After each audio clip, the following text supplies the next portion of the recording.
ಸಂಸದ ಪ್ರಜ್ವಲ್ ರೇವಣ್ಣ ವಿರುದ್ಧದ ಲೈಂಗಿಕ ದೌರ್ಜನ್ಯ ಪ್ರಕರಣದಲ್ಲಿ ರಾಷ್ಟ್ರೀಯ ಮಹಿಳಾ ಆಯೋಗ ಎಂಟ್ರಿಯನ್ನು ಕೊಟ್ಟಿದೆ. ಪ್ರಜ್ವಲ್ ರೇವಣ್ಣ ವಿರುದ್ಧ ಸ್ವಯಂ ಪ್ರೇರಿತ ದೂರು ದಾಖಲಾಗಿದೆ.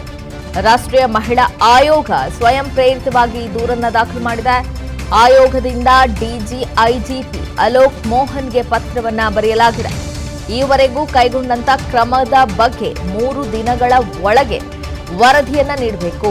3 ದಿನದ ಒಳಗೆ ವರದಿಯನ್ನ ನೀಡಬೇಕು ಅಂತ ಹೇಳಿ ಡಿಜಿಐಜಿಪಿಗೆ ಸೂಚನೆಯನ್ನ ನೀಡಲಾಗಿದೆ.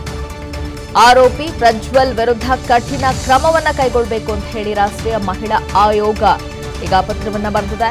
ಮಹಿಳಾ ಆಯೋಗ ಅಂದ್ರೆ ರಾಷ್ಟ್ರೀಯ ಮಹಿಳಾ ಆಯೋಗವೂ ಕೂಡ ಈಗ ಎಂಟ್ರಿಯನ್ನ ಕೊಟ್ಟಿರುವಂಥದ್ದು. ಪ್ರಜ್ವಲ್ ವಿರುದ್ಧ ಲೈಂಗಿಕ ದೌರ್ಜನ್ಯಕ್ಕೆ ಸಂಬಂಧಪಟ್ಟಂತೆ ಪ್ರಕರಣದಲ್ಲಿ ರಾಷ್ಟ್ರೀಯ ಮಹಿಳಾ ಆಯೋಗ ಈಗ ಎಂಟ್ರಿಯನ್ನ ಕೊಟ್ಟಿದೆ. ಸ್ವತಃ ಪತ್ರವನ್ನ ಕೂಡ ಬರೆದಿರೋದ್ರಿಂದ ಕಠಿಣ ಕ್ರಮಕ್ಕೆ ಆದೇಶವನ್ನ ನೀಡಿದೆ. ರಾಷ್ಟ್ರೀಯ ಮಹಿಳಾ ಆಯೋಗದಿಂದ ಸ್ವಯಂ ಪ್ರೇರಿತವಾಗಿ ದೂರು ಕೂಡ ದಾಖಲಾಗಿದೆ. ಈಗಾಗಲೇ ರಾಷ್ಟ್ರ ಮಟ್ಟದಲ್ಲಿ ಈ ಪ್ರಕರಣ ಸದ್ದು ಮಾಡ್ತಾ ಇರೋದನ್ನ ಗಮನಿಸಬಹುದು. ಹಾಗಾಗಿ ಆಯೋಗದಿಂದ ಡಿಜಿಐಜಿಪಿ ಅಲೋಕ್ ಮೋಹನ್ ಅವರಿಗೆ ಪತ್ರವನ್ನ ಬರೆಯಲಾಗಿದೆ. 3 ದಿನದ ಒಳಗೆ ವರದಿಯನ್ನ ಕೊಡಬೇಕು. ಈವರೆಗೆ ಕೈಗೊಂಡಿರುವಂತಹ ಕ್ರಮಗಳ ಬಗ್ಗೆ ವರದಿಯನ್ನ ನೀಡಬೇಕು ಅಂತ ರಾಷ್ಟ್ರೀಯ ಮಹಿಳಾ ಆಯೋಗ ಸೂಚಿಸಿದೆ.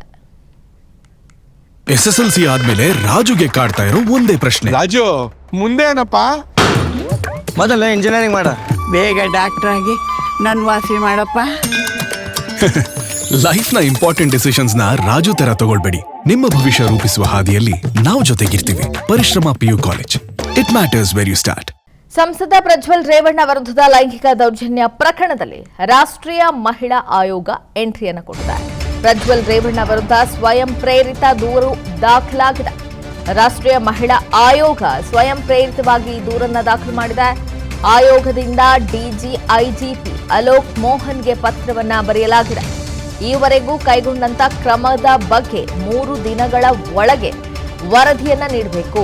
3 ದಿನದ ಒಳಗೆ ವರದಿಯನ್ನ ನೀಡಬೇಕು ಅಂತ ಹೇಳಿ ಡಿಜಿಐಜಿಪಿಗೆ ಸೂಚನೆಯನ್ನ ನೀಡಲಾಗಿದೆ. ಆರೋಪಿ ಪ್ರಜ್ವಲ್ ವಿರುದ್ಧ ಕಠಿಣ ಕ್ರಮವನ್ನ ಕೈಗೊಳ್ಳಬೇಕು ಅಂತ ಹೇಳಿ ರಾಷ್ಟ್ರೀಯ ಮಹಿಳಾ ಆಯೋಗ ಈಗ ಪತ್ರವನ್ನ ಬರೆದಿದೆ.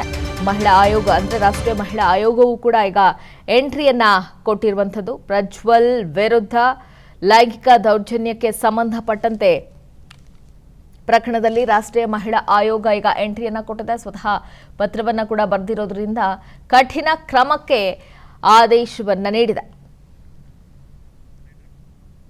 ರಾಷ್ಟ್ರೀಯ ಮಹಿಳಾ ಆಯೋಗದಿಂದ ಸ್ವಯಂ ಪ್ರೇರಿತವಾಗಿ ದೂರು ಕೂಡ ದಾಖಲಾಗಿದೆ. ಈಗಾಗಲೇ ರಾಷ್ಟ್ರ ಮಟ್ಟದಲ್ಲಿ ಈ ಪ್ರಕರಣ ಸದ್ದು ಮಾಡ್ತಾ ಇರೋದನ್ನ ಗಮನಿಸಬಹುದು. ಹಾಗಾಗಿ ಆಯೋಗದಿಂದ ಡಿಜಿಐಜಿಪಿ ಅಲೋಕ್ ಮೋಹನ್ ಅವರಿಗೆ ಪತ್ರವನ್ನ ಬರೆಯಲಾಗಿದೆ. 3 ದಿನದ ಒಳಗೆ ವರದಿಯನ್ನ ಕೊಡಬೇಕು. ಈವರೆಗೆ ಕೈಗೊಂಡಿರುವಂತಹ ಕ್ರಮಗಳ ಬಗ್ಗೆ ವರದಿಯನ್ನ ನೀಡಬೇಕು ಅಂತ ರಾಷ್ಟ್ರೀಯ ಮಹಿಳಾ ಆಯೋಗ ಸೂಚಿಸಿದೆ. ಅನುಕ್ಷಣದ ಸುದ್ದಿಗಳಿಗಾಗಿ ವಿಸ್ತಾರ ನ್ಯೂಸ್ ಯೂಟ್ಯೂಬ್ ಚಾನೆಲ್ ಸಬ್ಸ್ಕ್ರೈಬ್ ಮಾಡಿ.